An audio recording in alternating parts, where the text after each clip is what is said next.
Hello இதில் இதில் உங்களோட தெரியல. கேலக்ஸி S9 ப்ளஸ் நான் ஒன்று போட்டு பார்க்க சொல்லி வச்சிருக்கேன், குளிச்சுட்டு போட்டு பாரு. இதாகும் ஆகாது.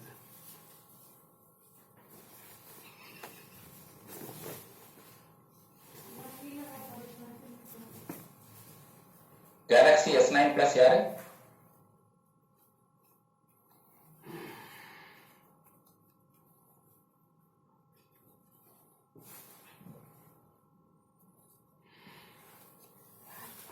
யாரோ ஒருத்தர் பேச மாட்டேங்கிறாங்க.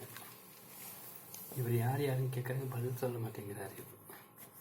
நிர்மலா மேடம் போட்டுச்சு போயிட்டேன். சொல்லுங்க.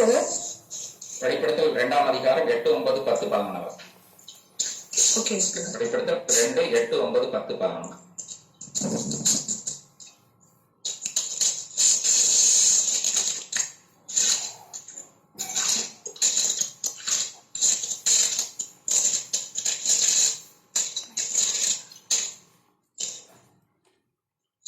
சிபேனா சபையின் தூதனுக்கு நீ எழுத வேண்டியது என்னவெனில், முந்தினவரும் பிந்தினவரும் மரித்திருந்து பிழைத்தவருமானவர் சொல்லுகிறதாவது: உன் கிரியைகளையும் உன் உபத்திரவத்தையும் நீ ஐஸ்வர்யம் உள்ளவனாயிருந்தும் உனக்கிருக்கிற தரித்திரத்தையும் தங்களை யூதரென்று சொல்லியும் யூதராயிராமல் சாத்தானுடைய கூட்டமாய் இருக்கிறவர்கள் செய்யும் தூஷணத்தையும் அறிந்திருக்கிறேன். நீ படப்போகிற பாடுகளை குறித்து எவ்வளவும் பயப்படாதே.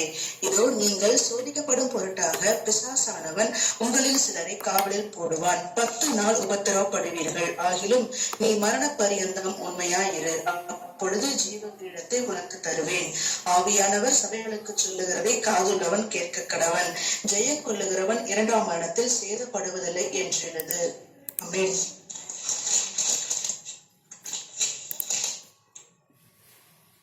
தேவனுக்கு மகிமை உண்டாவதாக. சிபர்னா சபையின் தூதனுக்கு எழுதிய தூதை நாம் பார்த்துக் கொண்டிருக்கிறோம். அதிலே 3வது குறிப்பை பார்த்துக் கொண்டிருக்கிறோம். அதில் ஒரு ஆலோசனை சொல்லுகிறார். நீங்கள் உங்களில் சிலரை பிசாசானவன் காவலில் போடுவான். 10 நாள் நீங்கள் உபத்திரவப்படுவீர்கள். இது டொமினியன் காலத்தில் ஏற்பட்ட 10 வருஷ உபத்திரவத்தை குறிக்கும். ஒரு நாள் ஒரு வருஷம் கணக்கு வச்சு வேத பண்டிதர்கள் சொல்லுகிற விஷயம் என்னவென்றால், டொமினியன் காலத்திலே 10 வருஷங்கள் அந்த சபை உபத்திரவத்துக்குள்ளே போன அந்த சூழ்நிலை காணப்படும். ஆனாலும் கூட மரண பரியந்தம் உண்மையா இருக்கும்படியாக இங்கே தேவன் ஆலோசனை சொல்லுகிறார். அப்பொழுது ஜீவ விடத்தை உனக்கு தருவேன் என்று ஆண்டவர் சொன்னார். இதை நீங்க பாத்தீங்கன்னா யாக்கோபு 1ஆம் அதிகாரம் 12ஆம் வசனம் இவ்வாறு சொல்லுகிறது. யாக்கோபு 1:12.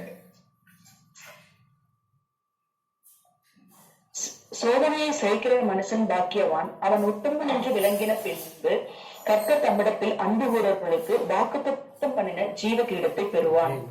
நல்லா கவனிங்க. சோதனையை சகிக்கிற மனுஷன் பாக்கியவான், அவன் உத்தமன் என்று விளங்க வேண்டும். இங்க நீங்க வெளிப்படுத்த 2:10 மரண வரைக்கும் உண்மையாயிருன்னு சொன்னாங்க. அப்ப மரணம் வரைக்கும் உத்தமங்கிறத விளங்க பண்ணணும்னு அர்த்தம்.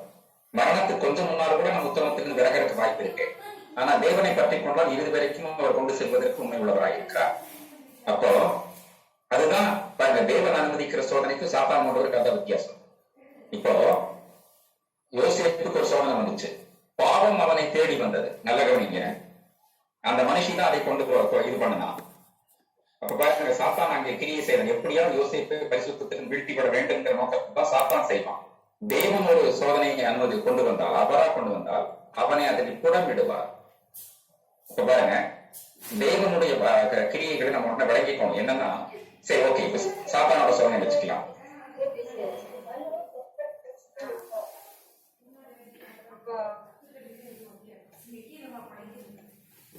சோதனை 2 சோதனை இப்ப நான் எடுக்க போறேன். நல்லா கவனிங்க. இதுக்கு தேவன் பொறுப்பல்ல. நீங்க எல்லாரும் மியூட்டெல்லாம் கரெக்டா போட்டு. ஒண்ணு, யோசேப்புக்கு போத்திபாரோட வைஃப் கட்டுறது ஒரு பிரச்சனை வந்துச்சு. அவன் பாவத்திற்கு விலகி ஓடினான். அப்ப யாருங்க மியூட் எடுத்துட்டே இருக்கா? திருப்பி பேச்சு வந்துட்டே இருக்கு. அவன் விலகி ஓடினான். அப்போ தேவன் ஆனா என்னதுன்னா அதுக்கு அனுமதி கொடுத்தார். தேவன் அனுமதிக்காம எது நடக்காது. தேவன் நினைச்சு அதை தடுக்க முடியும். ஆனா தேவன் தடுக்கல. நீங்க 1 Corinthians 10ஆம் அதிகாரம் 13ஆம் வசனத்தை வாசிக்கிறாரு.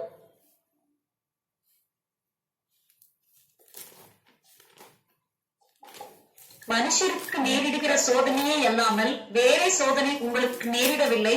தேவன் உண்மையுள்ளவராய் இருக்கிறார். உங்கள் திராணிக்கு மேலாக நீங்கள் சோதிக்கப்படுகிறதற்கு அவர் இடம் கொடாமல் சோதனையை தாங்கத்தக்கதாக சோதனையோடு கூட அதற்கு தப்பிக்கொள்ளும்படியான போக்கையும் உண்டாக்குவார். யாரு திருப்பி மியூட் எடுக்கிறாங்க? மியூட் எடுக்காதீங்கன்னு சொல்லிக்கிட்டே இருக்க, எடுக்காதீங்க. படிக்கிறவங்க மட்டும் மியூட் எடுக்கும். 1-10-13 வாசி கேட்டீங்க. அவர் இடம் கொடாமல்ங்கிற நல்ல வசனத்தை வாசிக்கும் போதுதான் பிரச்சனை பண்ணுவீங்க. நீங்க திராணிக்கு மேலாம் நீங்கள் சோதிக்கப்படுகிறதுக்கு அவர் இடம் கொடாம, அப்ப அவர் இடம் கொடுக்கிறார். அது he allows, அனுமதி கொடுக்கிறார். இன்னும் சொல்ல போனா அவருக்கு தெரியாம இது நடக்கிறது இல்லை. இப்போ யோசேப்புக்கு வந்தது கர்த்தருக்கு நல்லா வர்றதுக்கு முன்னாலே தெரியும் இப்படி எல்லாம் பிரச்சனை வரும்னு. ஆனா அவன் பாவத்தை விலகி தப்பிக்கொள்ளும்படியான ஒரு போக்கை தேவன் உண்டாக்குகிறார். அங்கே கதவு திறந்திருந்தது. கதவை பூட்டி இருந்தாருன்னா அப்பவும் செய்ய மாட்டான் பாவத்தை. ஆனா நிறைய பிரச்சனை, அவர் ரொம்ப பிரச்சனை பாவம், ஏகப்பட்ட பிரச்சனை. இவன் தப்பிச்சு ஓடுறதுக்கு தேவன் கிருபை பாராட்டினார். சாத்தானுக்கு பயந்தனால அவன் ஓடல, தேவனுக்கு பயந்தனால பொல்லாப்பை விட்டு வளர்க்க அவன் ஓடினான், விலகி ஓடினான். நல்லா நீங்க தாவீதும் ஒரு தப்பு பண்ணான், உங்களுக்கு தெரியும் பத்சேபா விஷயத்தை. ஆனா ரெண்டு வித்தியாசம் இருக்குது. யோசேப்புக்கு பாவம் தேடி வந்தது, ஆனா யோசேப்பு விலகி ஓடினான். தாவீது அவனா தேடி போனான், அது வரல. அவன் உப்பரிகையில உள்ளாவனா அவன் பார்த்தான். இதத்தான் யாக்கோபு 1:13 சொல்லுது, வாசிங்க.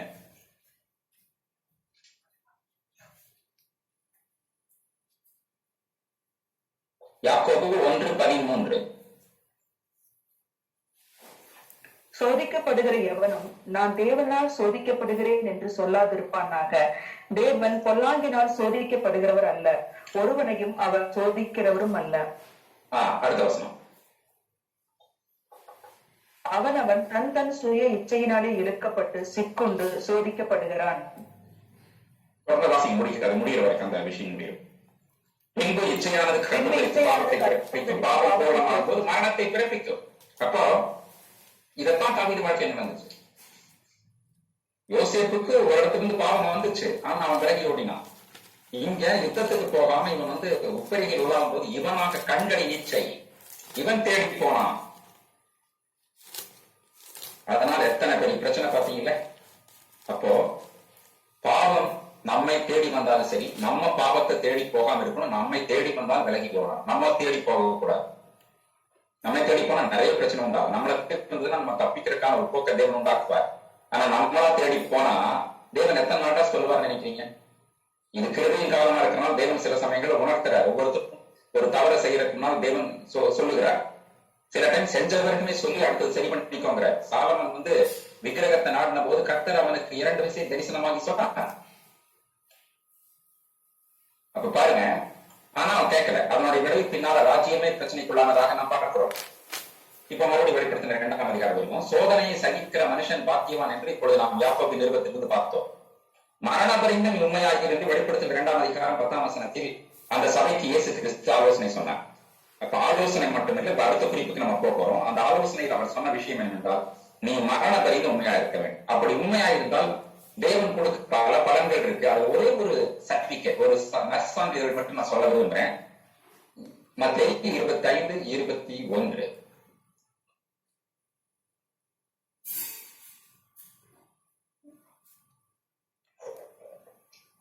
அவனுடைய எஜமான் அவனை நோக்கி, நல்லது உப்பும் உண்மையும் உள்ள ஊழியக்காரனே, கொஞ்சத்திலே உண்மையாய் இருந்தாய், அநேகத்தின் மேல் உன்னை அதிகாரியாக வைப்பேன், உன் எஜமானுடைய சந்தோஷத்திற்குள் பிரவேசி என்றான். அதன் முதல் பகுதியை மட்டும் நாம் பார்க்கிறோம். உத்தமன் என்று சொல்கிறார். அவன் உத்தமன் என்று விளங்கின பின்பு தேவன் அவனுக்கு ஒரு விஷயத்தை கொடுப்பதாக இப்பொழுது வாசித்தோம். யாக்கோபை வாசித்தோம். அங்க வெளிப்படுத்தும் விசேஷத்தில் அது இருக்கு. அப்போ நல்லது உத்தமமான ஊழியக்காரனை, உண்மையான ஊழியக்காரனை என்று தேவன் சொல்ல வேண்டும். தேவன் சொல்றது மட்டும்தான் அது சரியானதாக இருக்கும். மறுபடியும் வெளிப்படுத்தல் 2க்கு நாம் வருவோம். மரணம் பரிந்தும் அடுத்தது பார்க்க போறோம். சரி, 11ஆம் வசனத்தை வாசிப்போம். வெளிப்படுத்தல் 2:11. ஆவியானவர் சபைகளுக்கு சொல்லுகிறதை காதுள்ளவன் கேட்க கடவன். ஜெயம் கொள்ளுகிறவன் 2ஆம் மரணத்தினால் சேதப்படுவதில்லை என்றெழுது. அப்போ இந்த சபைக்கு அவர் கொடுக்கிற அஃபர்மேஷன், கடைசி குறிப்பா பலன் என்னவென்றால் 2ஆம் மரணத்தினால் சேதப்படுவதில்லை சொல்ற. இன்னொரு பலனும் அங்க இருக்கு. 10ஆம் வசனத்தினோட கடைசி வாசிங்க. ஆவிலும் அப்படின்னு வருது. அதை வாசிங்க. ஆகிலும் நீ மரண பரியந்தம் உண்மையாயிரு, மரண பரியந்தம் உண்மையாயிரு, அப்பொழுது ஜீவ கிரீடத்தை உனக்கு தருவேன். அப்போ ஜீவ கிரீடத்தை, தேவனிடத்தில் பல கிரீடங்கள் இருக்கின்றன. நீரின் கிரீடத்தை பத்தி பவுல் பேசுறார் 2 தீமோத்தேயு 4ஆம் அதிகாரத்துல. அந்த மாதிரி இங்கே ஜீவ கிரீடத்தை பற்றி யாக்கோபு சொல்கிறார், இங்கே வெளிப்படுத்தும் விசேஷத்தில் யோவான் எழுதி வைத்திருக்கிறார். அப்போ மரண பரியந்தம் உண்மையாயிரு, அப்படி அது ஒரு ரிவார்ட். அப்புறம் 2ஆம் மரணத்தினால் சேதப்படுவதில், இதுதான் ரொம்ப முக்கியமான விஷயம். 2ஆம் மரணம் சொன்னாலே நித்திய ஜீவனுக்கு வெளியே போயிட்டான்னு அர்த்தம். 2ஆம் மரணத்தை பற்றி பைபிள் வரையறை கொடுக்கிறது. The Bible defines the second death. ஒண்ணு வெளிப்படுத்தல் 20:14 இருக்குது, வெளிப்படுத்தல் 21:8 இருக்கு. 20:14 வாசிங்க. அப்பொழுது மரணமும் பாதாளமும் அக்கினி கடலிலே தள்ளப்பட்டன, இது 2ஆம் மரணம். 21:8. பயப்படுகிறவர்களும் அவிசுவாசிகளும் அருவருப்பானவர்களும் கொலைபாதகரும் விபச்சாரக்காரரும் சூனியக்காரரும் விக்கிரகான ஆராதனைக்காரரும் பொய்யர் 2ஆம் மரணமாகிய அக்கினியும் கந்தகமும் எரிகிற கடலிலே பங்கடைவார்கள் என்றார். அதனால ஜெயம் கொள்ளுகிறவன் 2ஆம் மரணத்தினால் சேதப்படுவதில்லை என்ற ஒரு பலனை கொடுக்கிறார். இதை விட பெரிய பலன் இது அவசியம். ஏன்னா இதுதான் நித்திய ஜீவனாக நாம் பார்க்கிறோம். 2ஆம் மரணம் இல்லை என்று சொன்னாலே அவன் என்ன செய்கிறான்? அவன் நித்திய ஜீவனுக்குள்ளாக இருக்கிறான். 8ஆம் மரணம் என்பது அக்னியும் கந்தம் எரிகிற ஒரு கடல் என்று பார்க்கிறோம். ஆகவே சிமிர்னா சபைக்கு நாம் பார்க்கிறோம், அது வெள்ளைப்போளம் அல்லது பாடுகள் என்ற வெள்ளைப்போளம் என்றால் பாடுகள் என்ற பொருளை பார்த்தோம். அதாவது முதல் சபையிலே ஆதியில் கொண்டிருந்த அந்த விட்டபடினால் 2ஆம் சபை உபத்திரவத்துக்குள்ளே போகிற சபையாக தேவன் பிக்சோரியலாக காட்டுகிறதனோட நோக்கம் என்ன? 1ஆம் நூற்றாண்டில் ஆதியில் கொண்டிருந்த அந்த விட்டபடினாலே 2ஆம் நூற்றாண்டில் இருந்து பல ரத்த சாட்சிகள் அப்ப நிறைய பேர் மறிச்சாங்க. பாடுகள் உபத்திரம் கிபி 313 வரை சொன்ன நிறைய ரத்த சாட்சிகள் மறித்த காலம் அது. அதை தேவன் என்ன செய்தால் அனுமதித்தார் என்று பார்க்கிறோம். அப்போ நல்ல கவனிங்க, அது உபத்திரவம், அதாவது தவறு செஞ்சு தேவன் ஒரு உபத்திரவத்தை நம்ம வாழ்க்கை கொண்டு வந்தா அது சிக்ஷையது. தவறே செய்யாம தேவன் உபத்திரவத்தை அனுமதிப்பார் என்று சொன்னால் அது மகிமையான விஷயம். அதை அப்போஸ்தலர் 14:22 சொல்கிறது, 1 பேதுரு 2:20 சொல்கிறது. தவறே செய்யாமல், பாடுகளே படாமல், அதாவது பாவமே செய்யாமல் பாடுகளுக்குள்ளே ஒருவன் போறான் என்று சொன்னால் அப்போஸ்தலர் 14:22 அதை பற்றி நல்ல சாட்சி கொடுக்கிறது. அதே போல சங்கீதம் 119 பார்க்கிறோம், அது 71 பிரமாணங்களை கற்றுக்கொள்ளுகிற அனுபவம் இருக்கிறது. ரிசல்ட்டே நித்திய ஜீவன் தான், ஆனா பூமியிலேயே அவருடைய பிரமாணங்களை கற்றுக்கொள்கிற அனுபவத்தை குறித்து பார்க்கிறோம். அது மாத்திரமல்ல, அப்போஸ்தலர் 9:14 சொல்லுகிறது, அது தேவனுடைய மகிமைக்காக வருகிறது என்று சொல்கிறது. 1 பேதுரு 2:20 அதுவும் அருமையாக தேவனுக்கு முன்பாக பிரியமான விஷயம் என்று சொல்லுகிறது வேதம். ஆனா பாவம் செஞ்சு பண்ணும்போது தேவன் கொஞ்சம் உபத்திரவப்படுத்தி தான் சரி பண்ணுவாரு. அதை சிக்ஷையாக தேவனுடைய வசனம் சொல்லுங்க. ஆனா பல பாடுகள் வழியாகி போகும்போது, அதாவது தேவனால் அனுமதிக்கப்பட்டு, யோபுவோட விஷயத்தை எடுத்துக்கோங்க. சாத்தான அனுமதி கேட்டா அனுமதிக்கப்பட்டு வர்றதில்ல. யோபு இப்படி சொல்லுகிறான், யோபு 23:10.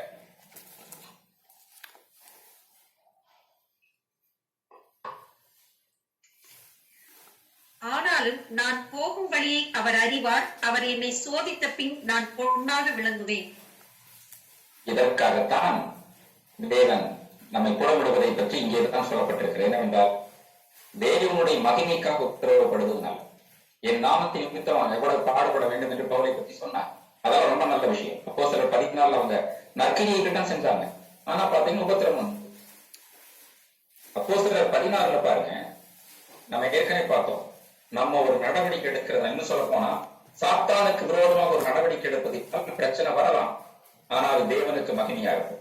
அப்போஸ்தலர் 16 ஒரு குறி சொல்லுகிற ஆவியை விரட்டுகிறார், பவுல் விரட்டுகிறாங்க. அதனுடைய விளைவு என்ன?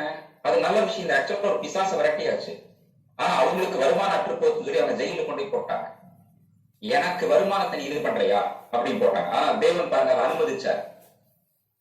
அப்ப நல்ல சாத்தானை நாம் ஜெயிக்கும் போது அவன் நமக்கு இதமா பிரச்சனையெல்லாம் கொண்டு வருவான். பாவத்தை ஜெயிக்கும் போது, பாவத்திற்கான சோதனை ஜெயிக்கும் போது சாத்தான் கிட்ட உபத்திரவ வர தெரியும். யோசேப்பு சிறைச்சாலை கொண்டு போனாங்க. அந்த மாதிரி இங்க வந்த போது தேவன் வேற மாதிரி பிளான் பண்ணியிருந்தார். எப்படி யோசேப்புக்கு தீமையை நன்மையாக மாற பண்ணினாரோ அதே போல இங்க பவுலோட விஷயங்களில பார்க்கும்போது, அவன் சிறைச்சாலைக்குள்ள போகும்போது சிறைச்சாலை தலைவன் ரட்சிக்கப்படுவதற்கு தேவன் காத்துக் கொண்டிருந்தார். அதற்கு ஒரு சூழ்நிலை உண்டான தேவன் அதை அனுமதித்து அங்கே கொண்டு போய் அவனை வழி நடத்தினார். அப்போ தேவனிடத்தில் அன்புகிறவர்களுக்கு சகலம் நன்மைக்கு ஏதுவாக தான் நடக்கும். பவுல் தான் கஷ்டப்பட்டால், ஒரு ஆத்மா ரட்சிக்கப்பட்டால் அது தனக்கேற்ற நன்மையாக சந்தோஷப்படுவான். கர்த்தர் ஒரு ஆத்மாவை தம்முடைய ராஜ்யத்தில் கொண்டு வந்தார், என்று சொன்னால் பவுலுக்கு சந்தோஷமாக இருக்கும். அப்படிப்பட்ட சந்தோஷம் பரலோகத்திலும் இருக்கின்ற லூக்கா 15:7 மற்றும் 10 வசனங்கள் சொல்லுகிறது. ஆக சிமிர்னா சபை என்றால் வெள்ளை போலம் பாடுகளுக்குள்ளாக செல்லுகிற சபை. இந்த சபையில கர்த்தர் தோன்றுவர் என்று சொன்னால் என்ன பாடுபட்டாலும் சரி, அதாவது சிமிர்னா வெள்ளை போலம் என்ன பாடுபட்டாலும் சரி, மரித்திருந்து பிழைத்து சபா காலங்களில் உயிரோடு இருக்கிறவர் அவர்கள் மேல் ஆளுகை செய்வார். அப்படிப்பட்டவர்கள் தேவனுடைய மகிமைக்காக பாடுபடுகிறார்கள். அவர்கள் மரித்தாலும் பிழைப்பார்கள், அல்லது இயேசு வருகிற வரைக்கும் உயிரோடு இருந்து அவரோடு கூட கடந்து செல்வார்கள். இரண்டாவதாக பார்க்கும் பொழுது அவர் என்ன செய்கிறார்? அவருடைய கிரியைகள், பல தீங்குகளுக்கு உபத்திரவம், இந்த சில காரியங்களை குறித்தெல்லாம் சொல்லிவிட்டு படப்போகிற பாடுகளை குறித்து கவலைப்பட வேண்டாம், தாங்கிக் கொள் என்று சொல்லி என்ன செய்கிறார்? அவருடைய கிரியைகளை பாராட்டிவிட்டு அதுக்கப்புறம் ஒரு ஆலோசனையும் சொல்கிறார். என்னவென்றால் மரணம் வரைக்கும் உண்மையாயிடும். அதுக்கப்புறம் அவர் ரிவார்ட் அல்லது அஃபர்மேஷன் உறுதி தரும்போது என்ன சொல்கிறார் என்றால், 2ஆம் மரணம் உனக்கு கிடையவே கிடையாது, ஜெயம் உண்டா. அது மாத்திரமில்ல, 2ஆம் மரணம் கிடையாதுங்கிறதுக்காக அப்படியே விடல, ஜீவ கிரீடமாக பலனையும் தருக்க. நரகத்துக்கு போக மாட்டேன்னு சொன்னது ஒரு பெரிய விஷயம் தான். நீ நித்திய ஜீவன் அடைவன், நித்திய ஜீவன் சும்மா இருக்க மாட்டேன், உனக்கு ஜீவ கிரீடம் இருக்க, பலன்களை நீ பெற்றுக்கொள்வாய். அப்போ வெறும் நித்திய ஜீவன் அடைகிறது மட்டுமே நோக்கமாகப்படும், மேன்மையான உயிர்த்தெழுதலை அடைகிறவர்களாக அல்லது புதிய பாட்டை காலத்தில் ஜீவித்துக் கொண்டிருக்கிற நாம் மனவாட்டியாக நாம் ஆவதற்கு, அப்படிப்பட்ட ஒரு சூழ்நிலைக்கு போவதற்கு, மேன்மையான உயிர்த்தெழுதலை அடைவதற்கு, அல்லது அவரிடத்தில் நல்ல பலன்களை, அதாவதுங்க ஒரு மனவாளன் தன்னுடைய மனவாட்டி கொடுக்கிற பலனை விட கரிமா கொடுக்க மாட்டேன். ஒரு கல்யாணத்துக்கு ஒரு மனவாட்டிக்கு வாழ்க்கையே கொடுக்கிறார், அதுக்கப்புறம் பார்த்தா வாழ்க்கை முழுவதும் தாங்கி செல்கிறார், இங்க நித்திகாலம் முழுவதும் தாங்கி செல்கிறார். அதே அவங்க மனவாட்டிக்குரிய சாட்சியம் மற்றவங்களுக்கு கிடையாது. உயிர்த்தெழுதல்ல பல வரிசை இருக்குது. அந்தந்த வரிசை உயிர்த்தெழுந்து வந்தால் யார் முதலாவதாக இயேசு கிறிஸ்துவுக்கு அப்புறம் மனவாட்டியாக உயிர்த்தெழுகிறார்களோ, அல்லது இயேசு வரும்பொழுது அவருக்கு மனவாட்டியாக ஜீவித்துக் கொண்டிருக்கிற இணைந்து போகிறார்களோ, அவர்களுக்குரிய சாட்சியமே தனிதான். அதற்காகத்தான் பாடுகளை வாழ்க்கையில் அனுமதித்து பொன்னாக விளங்கும்படியாக பண்ணுகிறார். பொன்னான வீதியில் நடக்கணும்னா பூமியிலே பொன்னாக விளங்குறதுக்கு இந்த மாதிரி பாடுகள் வழியாக போகணும். அப்புறம் கடைசியாக சொன்னார், 2ஆம் மரணம் உங்களுக்கு கிடையாது, நான் ஜீவ இடத்தை வைத்திருக்கிறேன், காலம் வரும் அப்பொழுது உங்களுக்கு அதை தருவேன் என்று கர்த்தர் சொன்னார். அது மாத்திரமல்ல, பவுல் சொல்லும் பொழுது நீதியின் கிரீடத்தை பற்றி பேசுறார். அவருடைய பிரசன்னமாக விரும்புகிற யாவருக்கும் அதை தருவார் என்று பவுல் பேசினதை நாம் பார்க்கிறோம். 2 தீமோத்தேயு 4ஆம் அதிகாரத்தில் அது குறித்து இப்ப வேண்டாம், ஏற்கனவே பார்த்துருக்கிறோம். ஆகவே தேவன் தருகிற நல்ல பலன்களை பெற்றுக் கொள்ளும்படியாக தொடர்ந்து தேவனுக்குள்ளே வைராக்கியமாக இயேசு கிறிஸ்துவை பற்றிக் கொண்டு நாம் பிதா இருக்கிற வாசஸ்தலத்துக்கு, அல்லது தேவன் நமக்கு கொடுக்கிற நித்தியத்தில் கொடுக்கிற வாசஸ்தலத்துக்கு நம்முடைய பயணத்தை தொடரும்படியாக தேவனுடைய நல்ல ஆவியானவர் தம்முடைய செம்மையான வழியில் நம்மை நடத்துவாராக. ஜெபிப்போம். எங்களை நேசிக்கிற நல்ல பிதாவை, இந்த மாலை வேலைக்காக உமக்கு நாங்கள் நன்றி செலுத்துகிறோம். இப்பொழுதும் உங்களுடைய குமாரனும் எங்களுடைய ரட்சகருமாக இயேசு கிறிஸ்துவின் வெளியேறப்பட்ட நாமத்தில் அப்பா, நாங்கள் இந்த சிமிர்னா சபையின் சில காரியங்களை நாங்கள் ஆண்டவரே தியானிக்கும்படியாக நீர் கொடுத்த கிருபைக்காக ஸ்தோத்திரம்.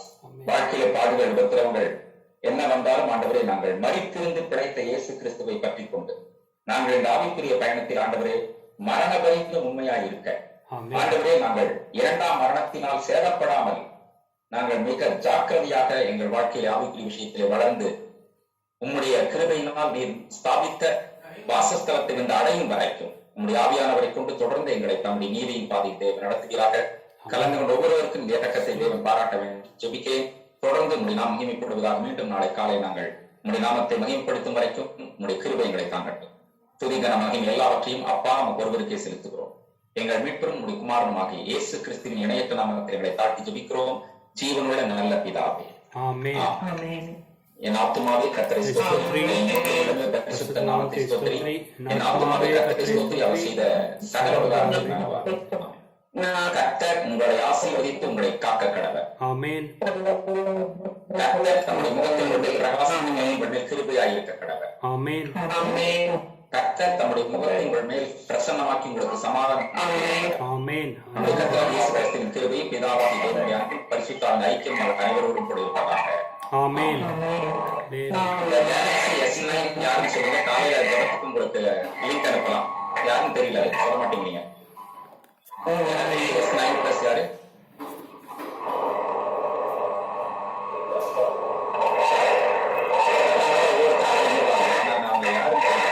கேட்டா காலையில் ஜெபத்துக்கு உங்களுக்கு பாஸ்வேர்டு அனுப்ப முடியும்.